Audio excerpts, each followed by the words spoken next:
What the world needs now is more Jasmine Crockett. I say it every day. It's like my morning affirmation. Instead of praying to God for world peace and making sure that my wife and my children are safe and protected and healthy, I pray for more Jasmine Crockett. And today, our prayers are answered.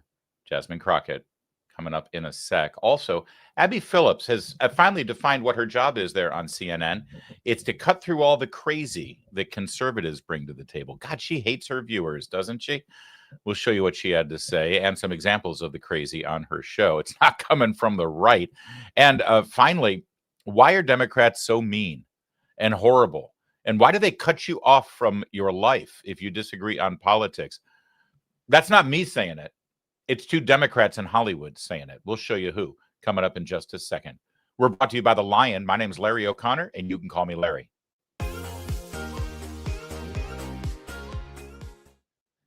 My last chance to remind you to subscribe to this channel. We're early today for our live stream, 2 hours early, in fact. And that's because, vacation is imminent. I'm going to be on the road for quite some time for the next, foreseeable future, couple weeks, actually, through Thanksgiving. But I'm going to be going live at various times with reactions to the news as it happens. So you're going to want to subscribe, and you're going to hit that little bell for alerts so you find out when we're going live, when we go live. So please do that if you don't mind, and just give us a like right now because we're 2 hours early. So we got to let everybody know. And by hitting like and adding your comments to the chat, you actually boost the profile of our show and build our audience. That's all. That's all we ask of you. It doesn't cost you one thin penny. Thank you for that. If you care about staying sharp and informed, make The Lion part of your daily routine. It's published by the Herzog Foundation. The Lion covers the headlines that matter, from politics and policy to culture and faith, all through a common sense, values-driven lens. It's the kind of journalism that goes beyond the surface, offering the context and clarity today's news demands. Whether you're tracking big national stories or you want to know what's happening in schools, state houses, and communities across the country, The Lion delivers smart, well-sourced reporting you're not going to find anywhere else. Visit readlion.com, and while you're there, subscribe for their daily and weekly newsletters so you never miss a beat. That's readlion.com, news that informs and respects your worldview. If you're looking at the tea leaves and finding out what the future of the Democrat Party is, you'd be forgiven if you think, oh, they've gone full socialist. They're all Marxists. It's all Zohran Mamdani and AOC and Bernie Sanders. I mean, Chuck Schumer, that liberal hack, is too moderate for them. That's where the power shift is. And you'd be right, but don't forget about racial identity politics. Oh, yeah, that's a big part of how the Democrats try to muscle in and take power. And nobody personifies that better on the national scene than the good woman from Texas, Jasmine Crockett. We're learning a lot about her future plans. But let's start with Charlamagne Tha God, who just can't get enough of Jasmine. Jasmine Crockett is actually what the Democrats should be leaning into, like, because she is a phenomenal messenger. And some people just got it. Like, some people just have a different anointing on them. You don't know why certain people, cause folks to gravitate towards them.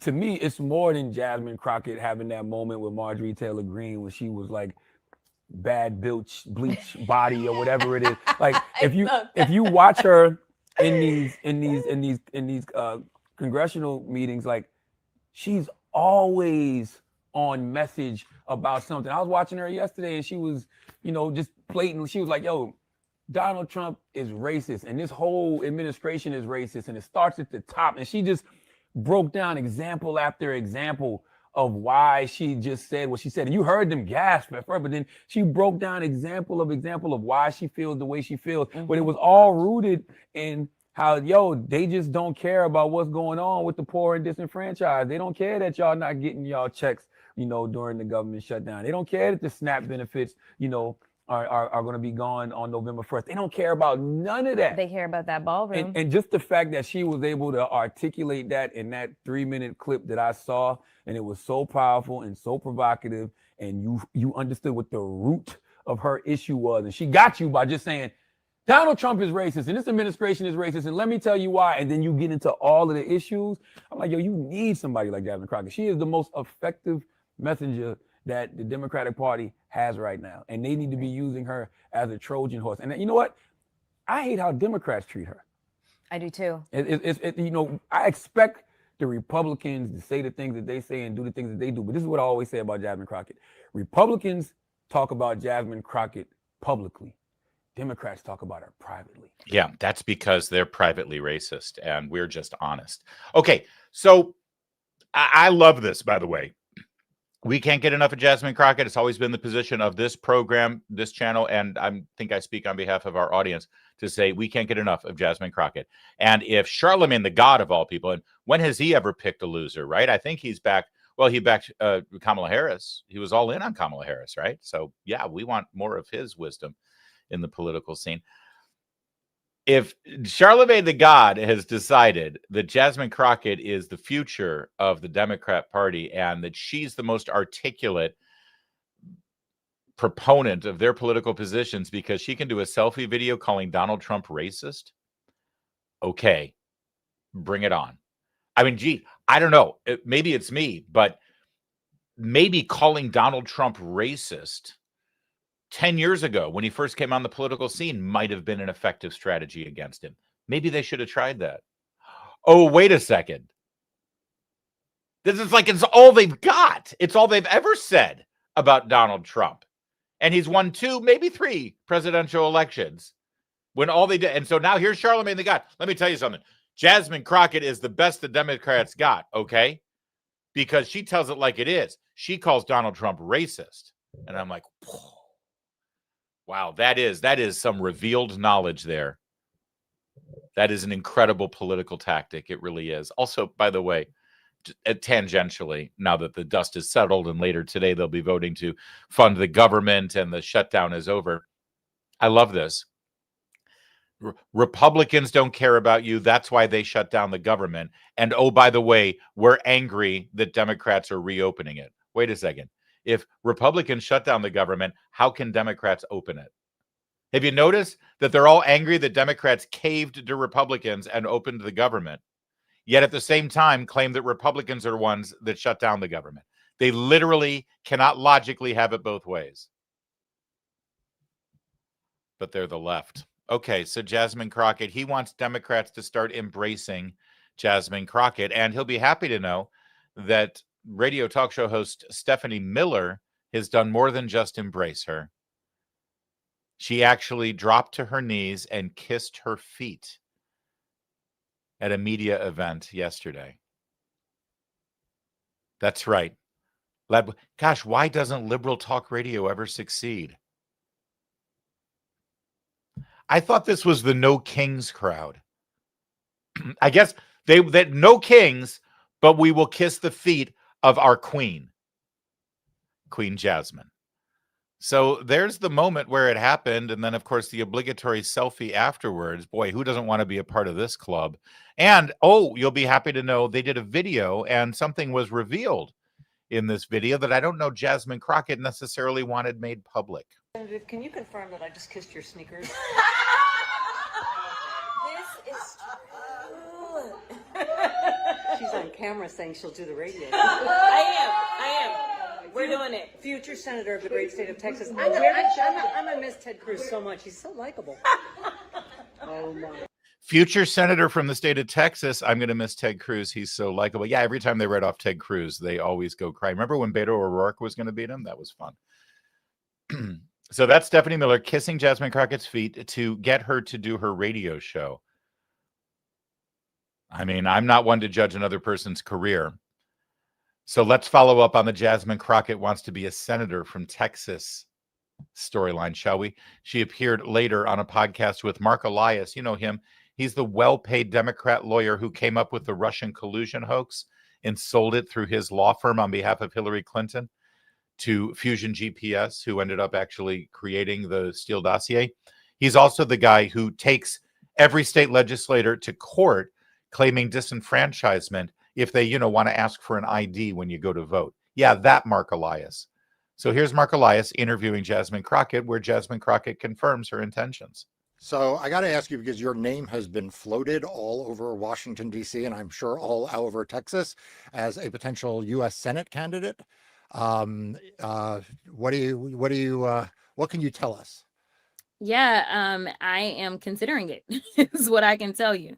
I think that we're living in unprecedented times, and I think an unprecedented candidacy is what we need to do in Texas if we're going to do something different. And so I think when you're talking about how expensive these races are, starting with someone who is known and has a brand that doesn't take shit from anybody, I think being a fighter for the people is what people are looking for. I think one of the reasons you saw what happened in New York is because he said he was going to fight for the people that are forgotten, not the rich people, but the people that are barely making it by in one of the most expensive cities in this country. He said he was going to fight for them. And even though there were naysayers who said he can't do this, he can't do that, guess what? There are people that are believing that he is going to try to do everything that he said he wanted to do on behalf of them. So we'll see, but we don't want to just do something just to be doing it. We've got to be very thoughtful. And as you said, my attorney general is a fucking train wreck. Okay. So She's a keeper, isn't she? So that's Jasmine Crockett. And did you notice when asked about whether she would run for Senate, she said she's considering it. And then what was the first thing she went to? Money. Did you notice that? You see, I don't know if you realize this or not, but there's big, big, big money in running for office. Now, Nancy Pelosi has proven, beyond a shadow of a doubt, that there's big money winning the election too. Don't get me wrong. But honestly, you can make a nice little paycheck just running for office.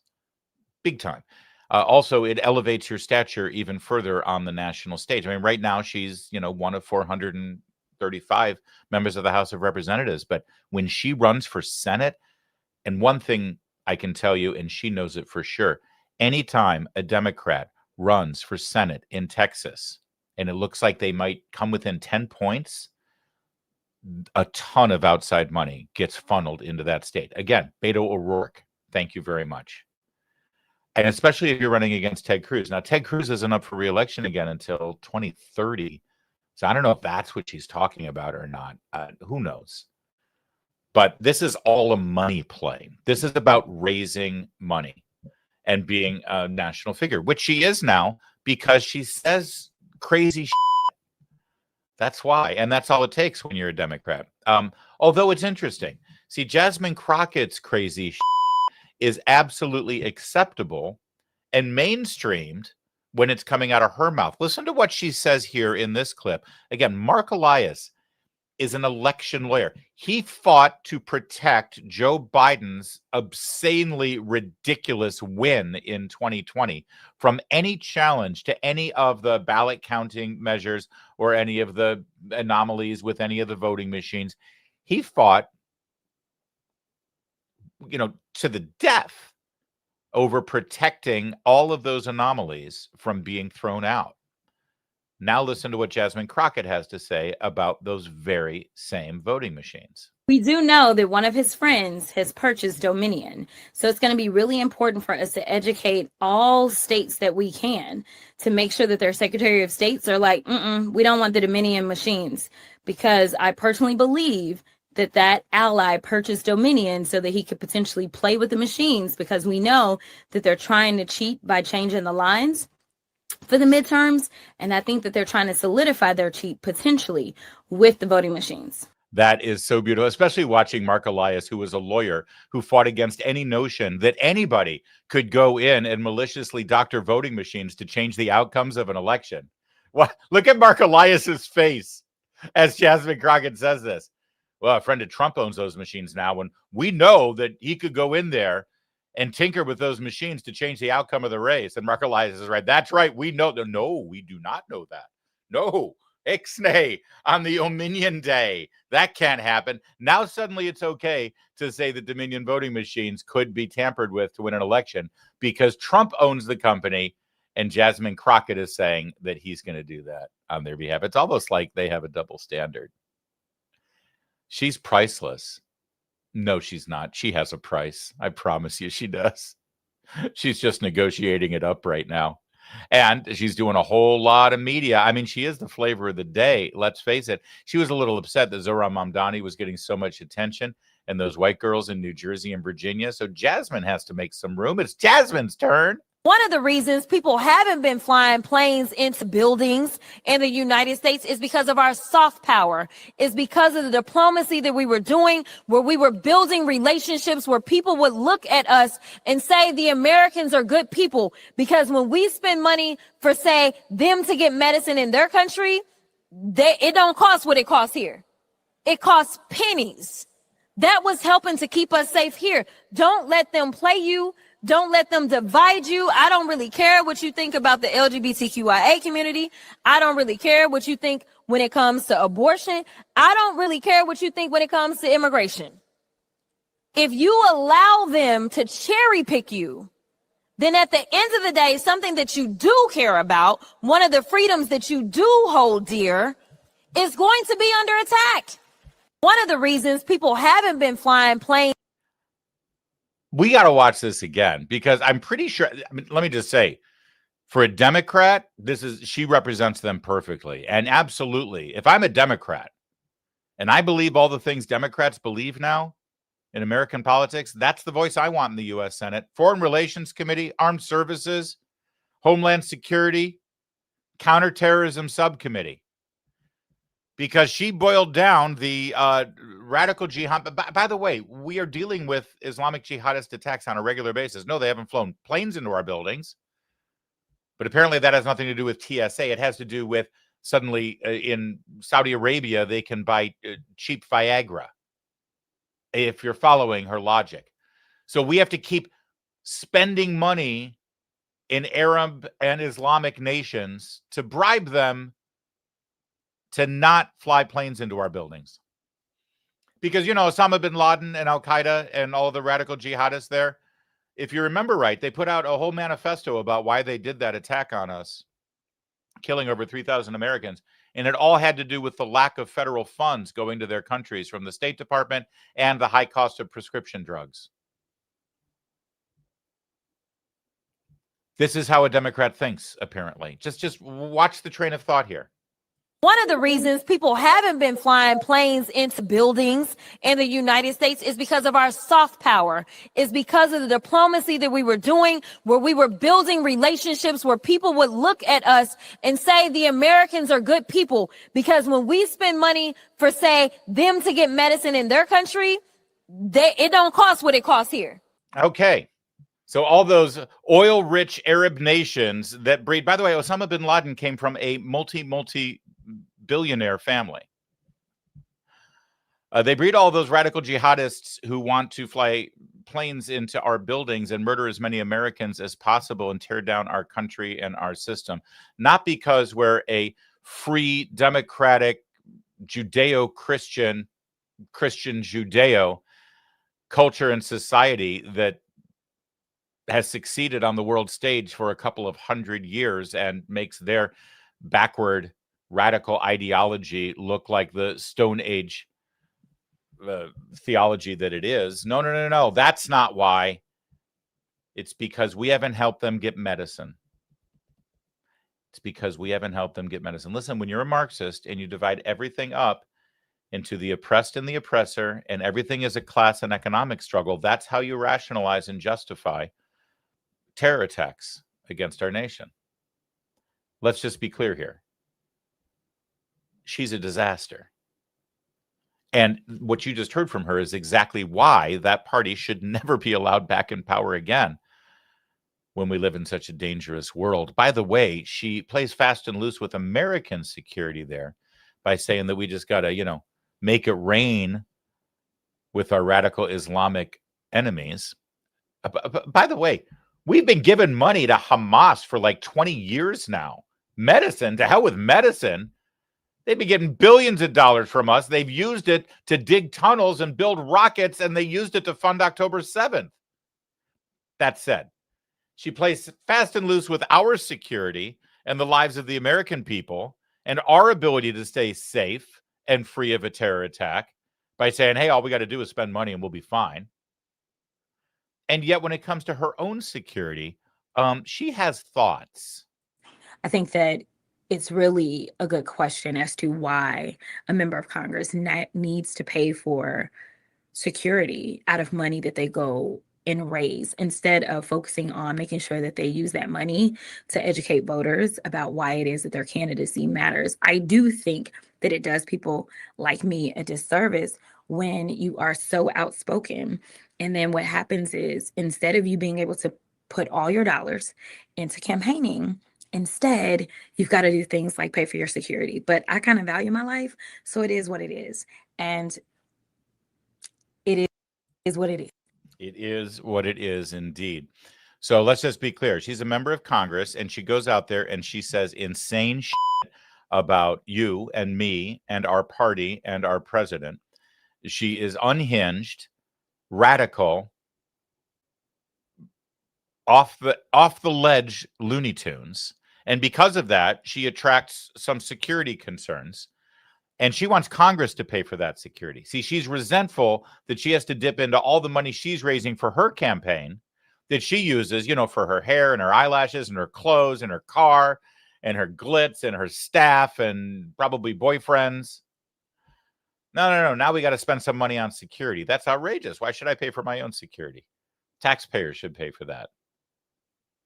Have you noticed that almost every single clip from her about politics, whether it has to do with Homeland Security and terrorism or finances, financial issues in this country, running for Senate, it's all about money. Everything with her is about money. Mo money, mo money, mo money. That's Jasmine Crockett. And like Charlamagne Tha God, we agree. She perfectly represents where the Democrats are right now, and we can't get enough of her. More, please. Thanks so much.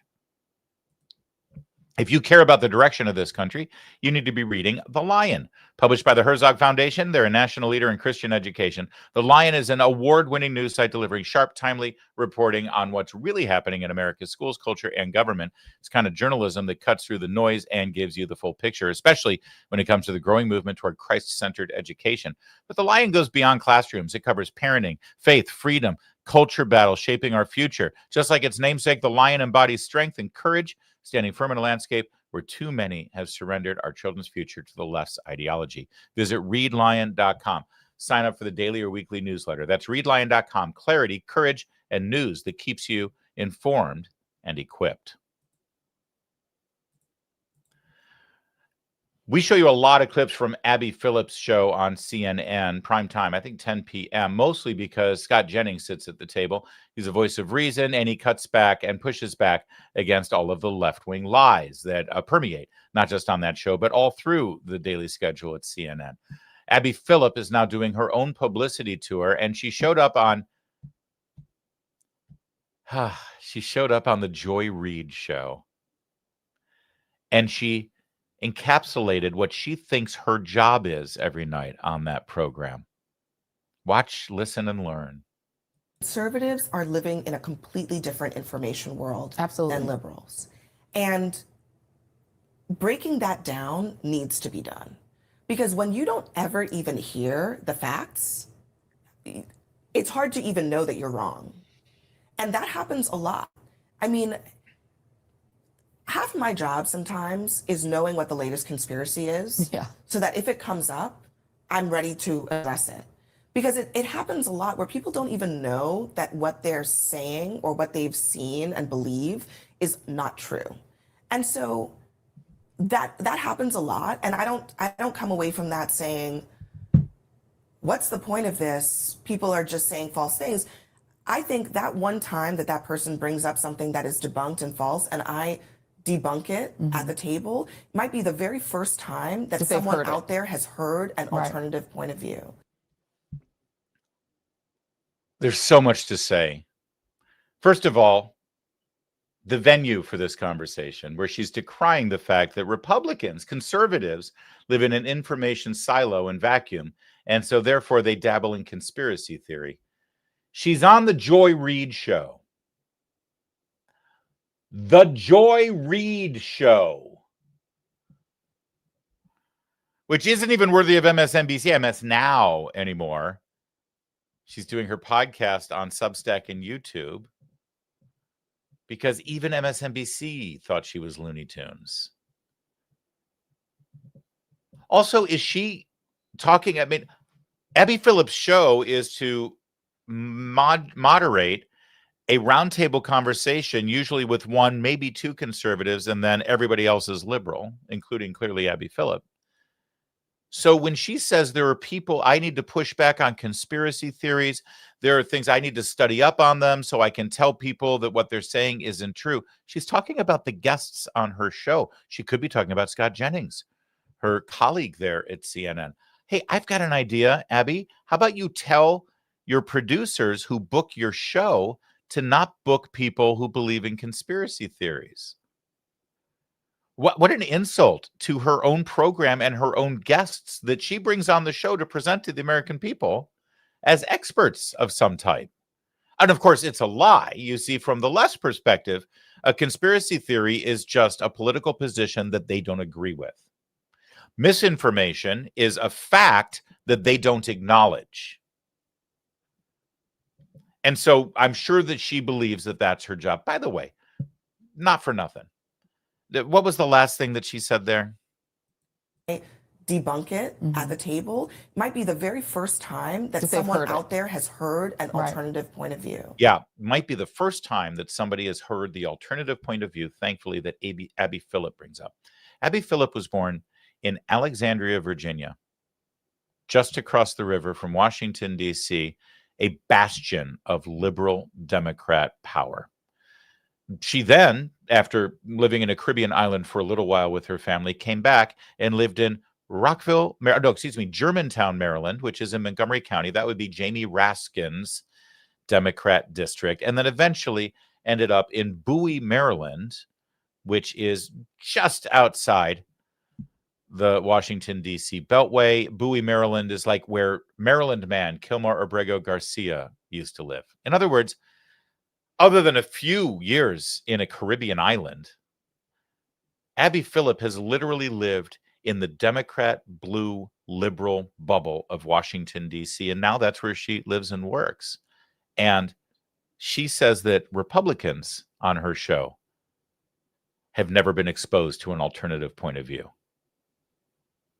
Oh, I left out 4 years where she went to college. That's right. She got alternative views when she went to college at Harvard.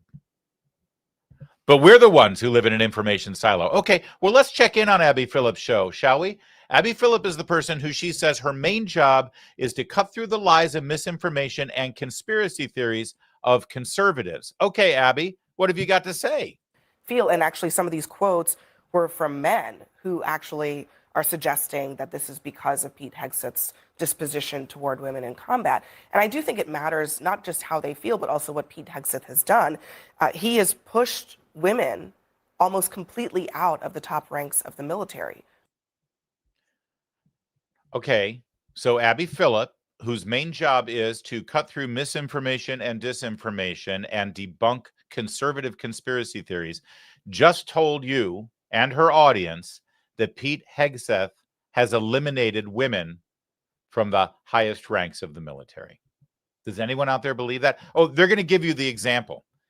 There's one example that they're going to give you. There's one example that they're going to give you that supports the idea that Pete Hegseth has systematically removed women from the upper ranks of the United States military. Okay, here's the example. He has. Point blank. Women are 18% of the U.S. military right now. He pushed out Lisa Franchetti from the Joint Chiefs Chairman from the Joint Chiefs of Staff. There are now no members of the Joint Chiefs of Staff who are women. And despite the fact that women are the majority of the population and 80% of the U.S. military, there are 0 women on the Joint Chiefs of Staff. In fact, every member of the U.S. Joint Chiefs of Staff right now is a white male. White men are 29% of the population. Is it possible that white men are the only people in the world, in this country, who are qualified to be on the Joint Chiefs of Staff?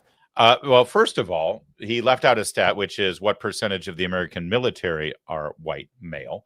Also, if you become a flag officer of note, maybe a 3 or a 4 star, that's where you get to the Joint Chiefs of Staff. That means that you joined the military about 25 to 30 years ago. What did the military look like back then? But Lisa Franchetti, that's a powerful, powerful, powerful argument. He pushed out Lisa Franchetti and relieved her from duty as the Chief of Naval Operations. And by definition, if you're CNO, you're also on the Joint Chiefs of Staff. And now suddenly we don't have a single woman on the Joint Chiefs of Staff, which is really shocking and remarkable to think that it was the first woman, of course, to be in the Joint Chiefs of Staff was, in fact, Lisa Franchetti. See, until she became a member of the Joint Chiefs of Staff, there had never, ever, ever, ever, ever, ever, ever, ever been a woman as a member of the Joint Chiefs of Staff. And it goes all the way back, guys, to November 2023. In other words, 2 years ago. 2 years ago, Lisa Franchetti was made the first woman Chief of Naval Operations, which put her on the Joint Chiefs of Staff 2 years ago. And now they're acting like this is like some sort of, I mean, we've never had this before. How can we possibly have not one woman on that? By the way, and it's nothing but white men too. Okay, the first black man in the Joint Chiefs of Staff was Colin Powell, and that was back when George Bush was president. And again, they're acting like this is some remarkable new thing that's never happened before. You know, there's a word for somebody who sits there quoting the percentages of our population and the percentages of the military, and then demanding that leadership perfectly reflect or even come close and make an approximation to reflect the percentage of the gender or racial makeup of that group. Do you know what that's called? It's called diversity, equity, and inclusion.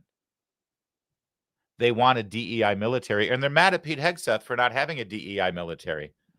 But that's the example of the conspiracy theory misinformation lie that Abby Phillip promulgated there by saying that Pete Hegseth has forced out all women from the highest ranks of the military. One person who only got the gig in Joe Biden's final year. One person who just got the job, and now she's been relieved. But that was just the beginning of the shit show on CNN last night. I think he's trying to provoke an armed attack. I think that's what he's trying to do, so he can get away with saying that we're at war and now I can deport people the way I want to. Is he trying to provoke an armed attack? I think okay, so let's just be clear here. Abby Phillip just told you that her job is to debunk misinformation and conspiracy theories on the right, because conservatives live in an information silo and they never even hear alternative ideas. So she's got to get read up on it so she can fact check them in real time and debunk them. She just had a liberal on her panel that claimed Donald Trump is trying to provoke a violent armed attack so he can then unleash violence against protesters in America and deport anyone he wants. And that was Abby Phillip's big opportunity to push back on that conspiracy theory, on that misinformation. And what did she do? She just turned to Scott Jennings and say, Scott, is she right? Is that true? Seems plausible to me, Scott. She's a disaster. She is perfect for CNN. Jennings does his job here. You would argue we're already under attack. You've got Venezuela that does move drugs into our country, not fentanyl. I agree with you. It's mostly cocaine, but they are part of a narco-terrorist system in our hemisphere that floods our country with drugs, and other countries that are our allies. They flood them with drugs. I agree with Jim. Efforts in the past seem to have not curtailed this. And so, look, he had promised a more muscular response to the international drug trade, particularly in our hemisphere. Now we're getting it. I mean, I guess you could debate the legality of it. I'll tell you the politics of it. It's about a 70-30 issue. The American people have been wanting the government to do something more about the narco-terrorism in our hemisphere, and they're doing it. And so I guess we'll see what the lawyers have to say, but I know what the American people think, and it's like, finally, somebody is taking these narco-terrorists seriously. All right, so now this woman, Madeline Somerville, I think her name is, liberal left-wing commentator on CNN, she decided to square off with Jennings now and go toe-to-toe. And, well, you can observe. This sucks for you guys because Trump has put you in a very difficult position because, as my colleagues have said here, right, if Joe Biden or any other Democrat would have said this, you'd be like, that's ridiculous. I don't know you very well, but I can assure you that the condition of Donald Trump being the president versus Joe Biden in no way, shape, or form sucks for me or Jim. I think it's quite difficult to defend somebody who puts you in a position of saying we should put somebody else besides Americans first, especially when he's just given billions of dollars to bail out Argentina. I think first of all, it was a currency swap, which we made a profit on. Number two, it's quite easy for me to be perfectly comfortable with the President of the United States, who's presiding over a broad coalition that does have disparate views. The previous administration, you couldn't sit here and tell me who the hell was in charge. I know who's in charge. You're right, of this and I'm not going to defend it. I'm not sitting here to defend that. Yeah, okay. Look, you know that Jennings is done when he takes the sip of his coffee. I wonder what's in that mug.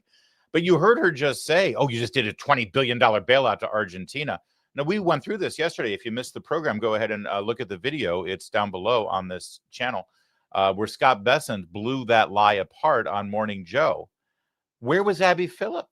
Where was Abby Phillip? That's a lie. That's a conspiracy theory. That's misinformation that the American people just bailed out Argentina for $20 billion. As Scott Jennings just said, it was a currency swap, and we've actually made profit on that deal.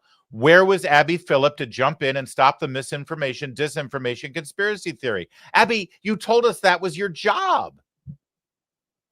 Okay. The conversation then turned to the economy, and Scott Jennings was prepared. I mean, Scott, my heart goes out to you. You are one of the most capable defenders of this administration, but they are really fumbling the ball right now. You're worried about Donald Trump after what we just lived through? Oh, that was bad too. Okay, so that was also bad. Here's the thing. Several things can be true.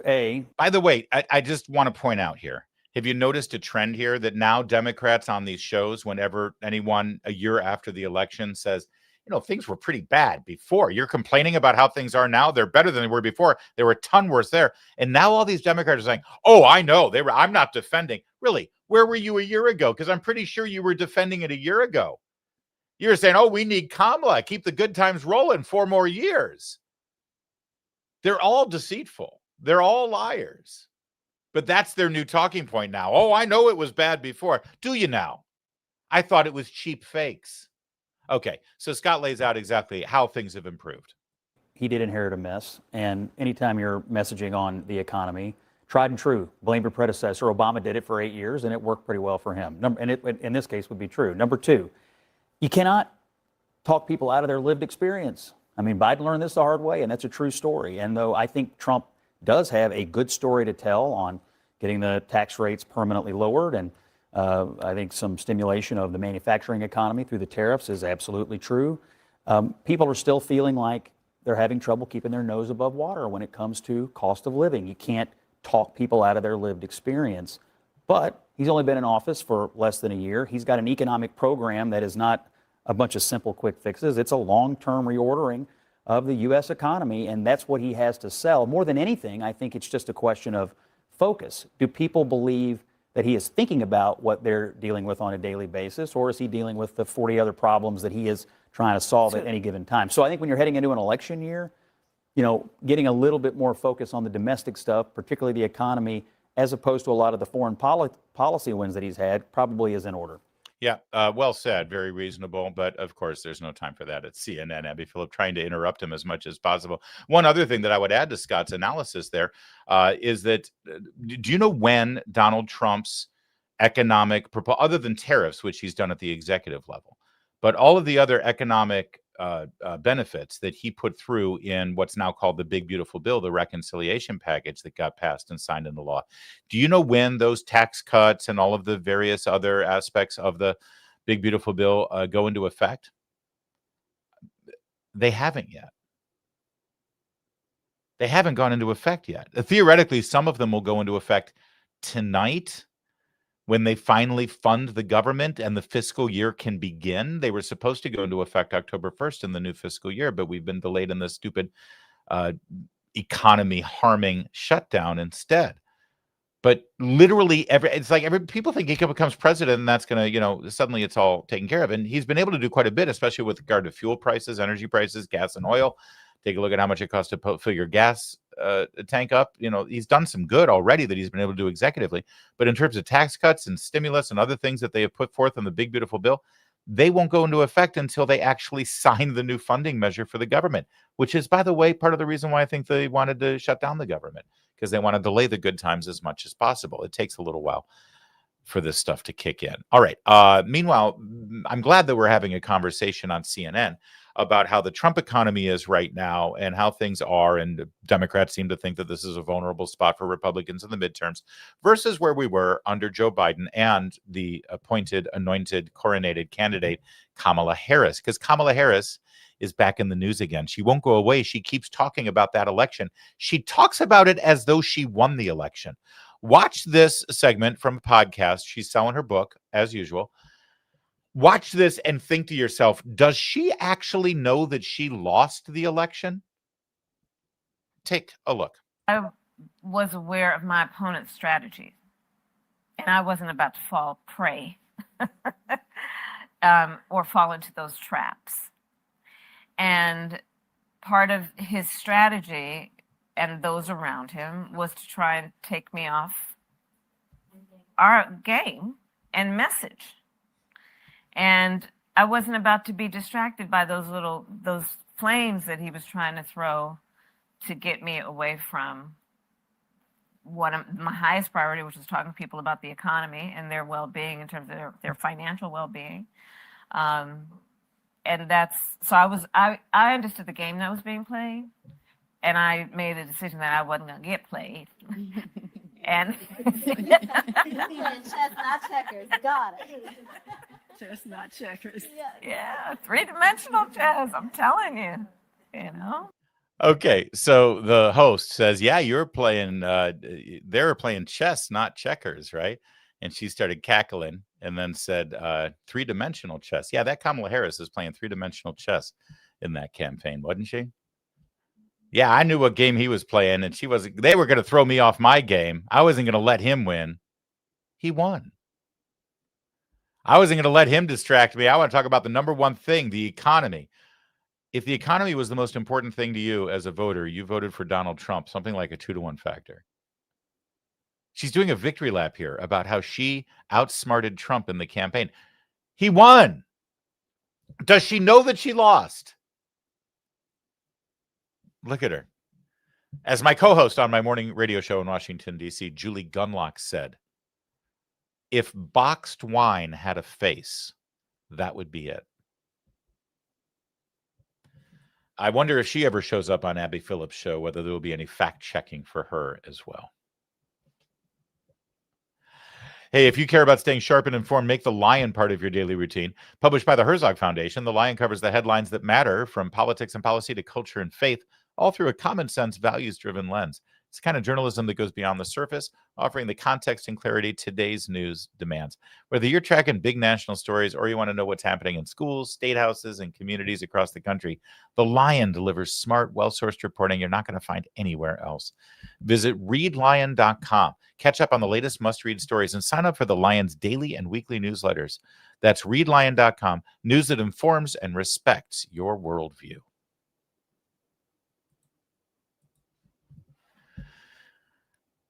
Did Democrats and Republicans treat people in their lives differently? If you have a Democrat family member, do you treat them with respect? Do you engage in conversation with them? Do you treat them with kindness, even though you disagree?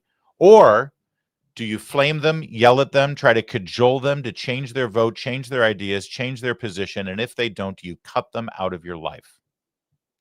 Now, it turns out, it appears anecdotally, at least in Hollywood, that Republicans do the former and Democrats do the latter. Don't believe me? Well, here's Cheryl Himes, liberal, Hollywood, Democrat, actress, happens to be the wife of one Robert F. Kennedy Jr. And she was on a podcast with Bill Maher, comparing notes about what it's like to deal with Democrats versus Republicans. The Republicans have been very kind to me from the beginning. Even from the beginning, when Bobby was running as a Democrat, they weren't mean. No. And they never have been. No. And I can't say that for the Democrats. I agree. And it's sad because it's not the Democrats we grew up with. Right. Yeah. And that's the difference that people don't, I think, see. They're like, why did you turn on the Democrats? Well, first of all, I didn't. Like I said, we voted for the same person. but I'm not going to pretend I don't notice how different they are. Yeah. Well, it's because they're not Democrats. We've been saying this for a while here, and we're going to keep repeating it. They're socialists. They may call themselves Democrat socialists now, and all a Democrat socialist is compared to a socialist is that a Democrat socialist gets elected into office through democratic means. But pretty quickly, they end up canceling elections altogether because they have to stay in power for the greater good, don't you know? Read 1984. Read Animal Farm. Some animals are, in fact, more equal than others. They're not Democrats. So when they say, oh, these aren't Democrats like we grew up with, yeah, because they're not Democrats. Look at the mayor of New York. Look at Bernie Sanders. Look at where they're headed. Look at where they are. They're not Democrats. And when your religion, when your faith is government and ideology, when it's Marxism, well, that makes it a lot easier to attack and defriend and disengage and cut off people in your lives who are undermining your faith, who are undermining what matters most to you. Not God, not your Savior, not your faith. Marxism. That's really what's motivating this. And it could be cultural Marxism too. But if you meet anybody on the left, they have a couple of pet issues that are non-negotiable if you're going to be in their life. It's either economic Marxism or cultural Marxism in the trans issue or the abortion issue or what have you. Does this ring true to anyone who's been cut out of people's lives over politics? I hope it does. Bill Maher expands on this, talking about the flack that he got for having dinner with Donald Trump, but then also talks about Trump. And this is really revealing what he has to say about Trump here that we're going to dive into a little bit. One good thing about Trump, he really, really does not like war. Which I love that about him. I kind of do, because I don't want war either, and most of them are unnecessary. Agreed. I mean, he took a long time when I had that dinner with him talking about the pictures he sees coming from Ukraine, the stuff that doesn't get out on the news. It's like raw footage of bodies in the field. Yes. And you could tell it really moved him. He's like, I do not want to see this, and I'm the kind of guy who can fix this, at least. You know, he's never not going to be Trump. So, of course, he's like, I solved 9 wars. And, you know, okay, even if it's half that, it's still good that we're solving them and not starting them. That's the thing that I find that I really like about President Trump when he talks about wars and talks about Ukraine.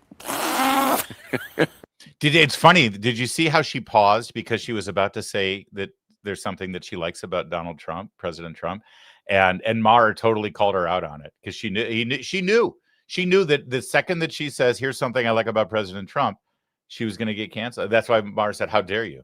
But it's true. Think about that. This is a left-wing Democrat actress from Hollywood saying, what I like about President Trump is that he doesn't want to get us into any wars.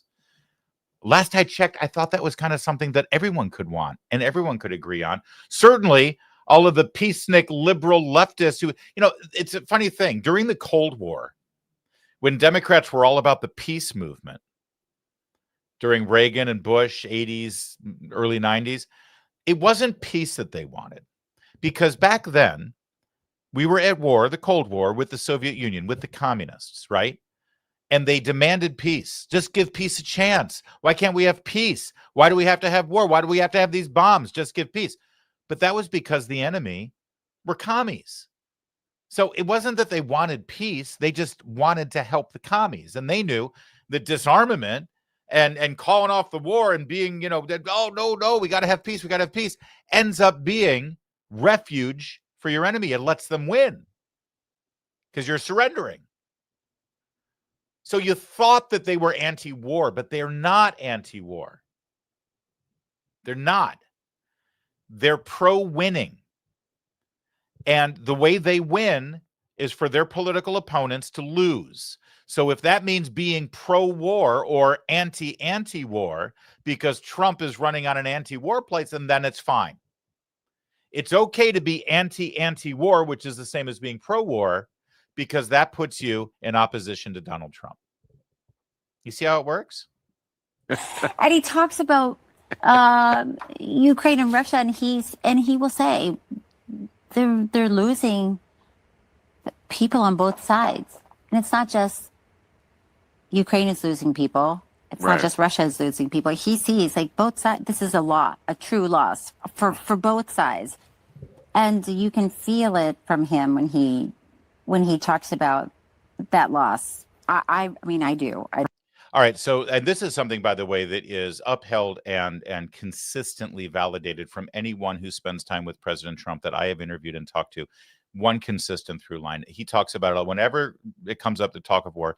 It tears him up that there's so much tragic loss of human life, especially children, that he sees go, and he hates it. And his solution is to stop the war. All right. That said, I want to dive into this last part where Mar talks about dinner with Trump. And listen. Hope to have dinner with him again. And, you know, he definitely doesn't like it when you critique him and thinks you're being unfair, but he is willing to listen. Yeah. And if he totally is not, because I, you know, had dinner with him and then didn't become a Trumpist, he will yell at me, but does not want to cut me off. He does not want to cut me off, which is something I cannot say about the left. Well, they want to cut you off. Well, exactly. They want to cut you off. You talk, you have a meal, you disagree, you go think about it, you come back, you say, yeah, listen, we're just not going to agree on this. And that's it. And they cut you off. I'll show you the proof in that. But real fast, I just want to highlight this one other point that got lost in the shuffle of the analysis of this interview, this podcast. Listen to this. Well, he definitely doesn't like it when you critique him and thinks you're being unfair, but he... That's it right there. Everyone says, oh, he's got such thin skin, and Trump hates it if you can't criticize him. You can't, you know, he can't take it, and he'll just blow up. And no. That's the key. And Maher actually gets it. He gets upset if you critique him and he thinks you're being unfair. When the BBC deceptively edits a video to make it look like he said something that he didn't. When George Stephanopoulos on ABC News lies about him. When 60 Minutes deceptively edits a video to make Kamala Harris look good when she's a disaster. When Joe Biden and Jake Tapper and everyone in the media lied and said that he claimed that there were very fine people on both sides in Charlottesville, when he specifically said, I'm not talking about the white nationalists or the neo-Nazis who should be condemned. That's what drives him insane. Why was he so crazy during Russian collusion? Because the media and the Democrats and the political left, and sadly a lot of rhino Republicans, never Trumpers, claimed that he hired prostitutes in Moscow to pee on a bed. Wouldn't you be pissed off? All of Trump's anger and rage and what some consider vindictiveness against people who have harmed him is because they have treated him unfairly, and by extension treated the voters unfairly because they've denied you the right to have a functioning president free of this garbage. And that's critically important, what Bill Maher just realized there and sort of threw away as an offhanded remark. He doesn't like it if you criticize him and he thinks you're being unfair. Unfair. It's about being unfair, not having healthy criticism. That said, this last point here that Maher makes is what we're going to spin off of next. Which is something I cannot say about the left. Well, they want to cut you off. Well, they want to cut you off, which brings us to Jimmy Kimmel's wife. You wonder why Jimmy Kimmel went through such a change. You know, he did the Man Show, women bouncing on trampolines, and used to do the NFL pregame show on Fox and a lot of these. He seemed like a cool guy. Adam Carolla's best friend, right? And then something changed, something flipped. Little personal anecdote. My ex-wife, when I lived in Southern California, I worked in the entertainment business. We had kids, and her job, she started a business. Remember when scrapbooking was a big deal in the 90s? It was huge, right? In the 2000s. Actually, it was the 2000s. Creative memory scrapbooking. Digital photo albums sort of replaced it. But at the time, scrapbooking, photo albums were huge. And they did it like Tupperware shows. And my wife was like a big seller for creative memory scrapbooks. And she would go and she would do these parties of photo albums and help people with their family memories and their children. It was great. It was very wholesome, and she did very well with it. And we've got great photo albums of our kids when they were young. It was really wonderful, and I was super supportive of it. Well, because we were in the entertainment business in Southern California, we sort of got into this pattern where she was doing celebrity scrapbooking parties for wives, either women who are in the entertainment business or wives of men who are in the entertainment business. And she found herself one day doing a scrapbooking event for Jimmy Kimmel's ex-wife. Oh, yes.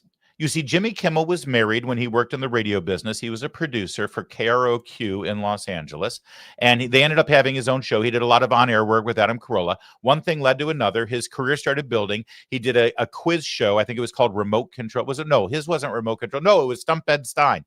Stump Ben Stein on MTV. That led to The Man Show on Comedy Central. That led to all of this stuff. And somewhere along the way, Jimmy Kimmel, as he got famous and rich, decided that he had had enough with his wife, traded her in, divorced her, and married a woman who's now the head writer on her show. Yeah. So my ex was doing this photo album scrapbook party with Jimmy Kimmel's ex-wife, and a big part of the party was her trying to figure out how she can get pictures of her kids and herself and cut Jimmy out of the photographs. Didn't end well. Jimmy Kimmel was a different guy there. Different guy then. Success spoils people. Success ruins people. Jimmy Kimmel now has a new wife, a Hollywood liberal. If you wonder if Jimmy Kimmel seems a lot different now than he did 20 years ago when he was yucking it up with Adam Carolla and Ben Stein, she might be the reason why. So the two of them appeared on a podcast because we need more podcasts, don't we? And his wife was bragging about the fact that she comes from middle of America, but then she moved to Hollywood and her eyes were opened up to the truth about politics. But now she has to deal with all of her podunk hicks back in flyover country. What are we going to do? Well, you cut them off. Thankfully, my immediate family, they did not vote for Donald Trump. Okay. They did the first time, a few of them. We flipped them the second time. It's weird. When Donald Trump was first elected, I was so upset. We all were. But I remember thinking, I understand it because I grew up in a very conservative Republican house. I mean, I bought my dad a Rush Limbaugh tie in high school. I voted Republican straight ticket, and that's what I was told to do. And then I left St. Louis, Missouri, and I met people from different backgrounds, and I started to understand different things and different needs and different people. And there's like a little bit of sympathy I have for people in my family that I feel are kind of being deliberately misinformed every day. Mm-hmm. And Yeah. They're deliberately being misinformed every day, Mm-hmm. and they believe it. But it hurts me so much because of the personal relationship I now have where my husband is out there fighting this man. And to me, them voting for Trump is them not voting for my husband and me and our family. And I unfortunately have kind of lost relationships with people in my family because of it. Mm-hmm. This is not just Republican versus Democrat for me anymore. Mm-hmm. It is, to me, it's family values. And it's really hard for me because I grew up believing in these Christian ideals of taking care of the sick and taking care of the poor. And I don't see that happening with this Republican Party. Mm-hmm. And so I feel like I'm kind of in constant conflict and I'm angry all the time, which isn't healthy at all. But I personalize everything now. When I see these terrible stories every day, I'm immediately mad at certain aunts, uncles, cousins who put him in power. And it's really hard. And I wish I could deprogram myself in some way, mm-hmm. but I get really angry. And I've sent many emails to family right before the election saying, I'm begging you, here's the 10 reasons not to vote for this guy. Mm. Please don't. Mm. And I either got ignored by 90% of them or got truly insane responses from a few. It's definitely caused a strain. I've definitely pulled in closer with the family that I feel more aligned with. And I hate that this has happened. It feels silly. Part of me goes, don't let politics get in the way. But to me, this isn't politics. Mm-mm. It's truly values, and we're not aligned anymore. So much about that is sad and pathetic. I love the passive language there. I hate that this has happened. What do you mean it's happened? You've done this. You have done this. You have purposely separated. I hate that this happened. Like it was a tornado or something. And look at Jimmy. Did you notice his face during the whole thing? Like he's just completely powerless in this relationship. It's pathetic. It's sad. It's the left. Look at that in contrast to what you just heard between Ms. Hines and Bill Maher. And by the way, speaking of her husband, Robert Kennedy Jr., his grandnephew, John F. Kennedy's grandson, had a big announcement to make today. He's running for Congress because it's the family business after all. He's running for Congress for Jerry Nadler's vacated seat in New York City. And Lord knows he'll raise a lot of money and probably win because he's got a Kennedy in his name. His name isn't Kennedy, it's Schlossberg, but he'll work Kennedy in there somehow. And what did he have to say about his uncle? Caged one and put it in his cabinet, a rabid dog in his cabinet, put a collar on my cousin RFK Jr. and has him there barking, spreading lies and spreading misinformation. You were the first member of your family to come out and criticize him publicly. What do you say to voters who now see the Kennedy name and associate it with your cousin's policies? I don't think there's anything anyone can do to change what JFK, my grandparents, my mom, my Uncle John stood for. Nobody's that powerful. But RFK Jr. is a dangerous person who has making life and death decisions as Secretary of Health and Human Services. And you don't just have to take my word for it. Now we have an actual record to go on. He has cut a quarter of the people who work in his agency.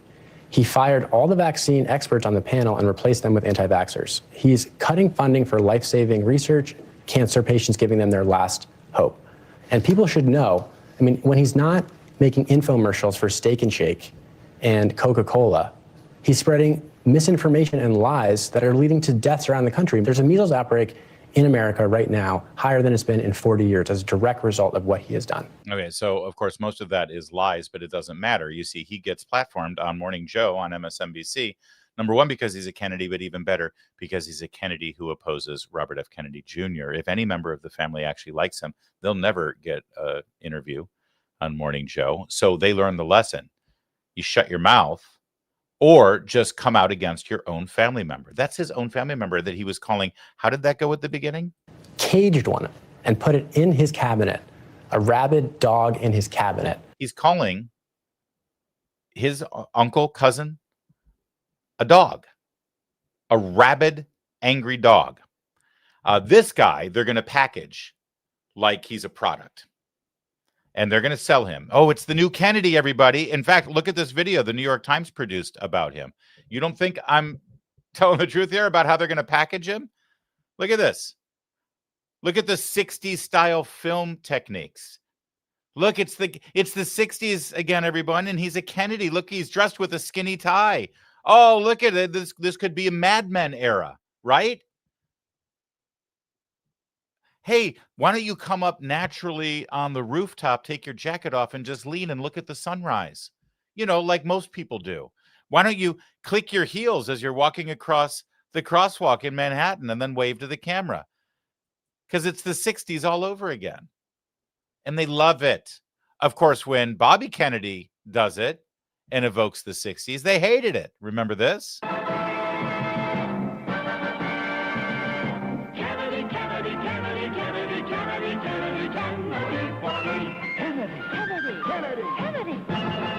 Do you want a man for president who's seasoned through and through? A man who's old enough to know And young enough to do. Well, it's up to you, it's up to you. It's strictly up to you. American Value 2024 is responsible for the content of this advertisement. Yeah, so they hated him when he did that. The 60s and the Kennedy aura is fantastic when it's our guy who will do what we want and follow our marching orders and say what we need him to do. But they hated him because it was undermining Joe Biden. That ad ran during the Super Bowl in February of 2024. And it was good and it was attractive. So they trashed him. They hated him so much and they opposed him so much that he ended up turning and supporting Donald Trump. He helped get Trump elected, and now he's in the cabinet, and they hate him even more because of it. And that's what the media does. And that's what the organized political left does in America. Sadly, though, the message has been sent down to all everyday Americans who just happen to be aligned with them politically. They let your cousins and your in-laws know, even in some cases, your children or your parents know, that if you think the way that you think and support the politicians that you support, it's not enough to disagree with you. you've got to be cut off from their lives. I guess the bottom line here is don't be a Kimmel.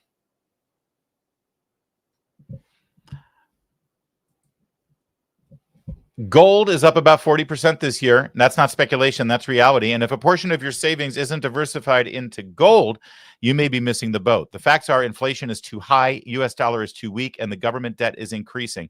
That's why central banks are flocking to gold. That's what's driving prices up to record highs.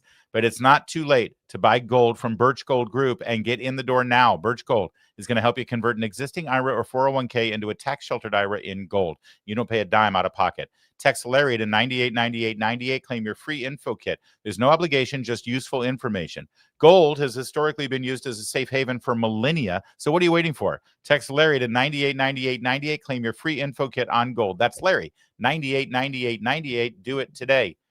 And that is it. That's our show. I am out of here. Thanks for watching. Don't forget to like and subscribe our video. And let's go through super chats real fast though, Kevin. Lightning round.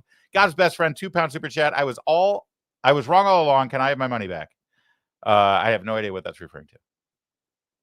God's best friend, £2 super chat. Welcome to how the anti-BB left in Israel works. Yeah, exactly. It's the leftists worldwide. This is how they work. Colleen Daly, thank you for that $10 super chat, Colleen. And God's best friend, £2 super chat. Gaza to donate rabid dogs to the U.S. I was counting on you, GBF. Thank you guys for watching. I am heading to the airport. That's why I'm rushing. I actually went overtime. I'm late. Goodbye. I'm on vacation. But don't forget to like and subscribe so you catch my frequent reactions to the news as I'm on vacation. I'll miss you. I'll see you soon. Happy Thanksgiving. My name's Larry O'Connor. You can call me Larry.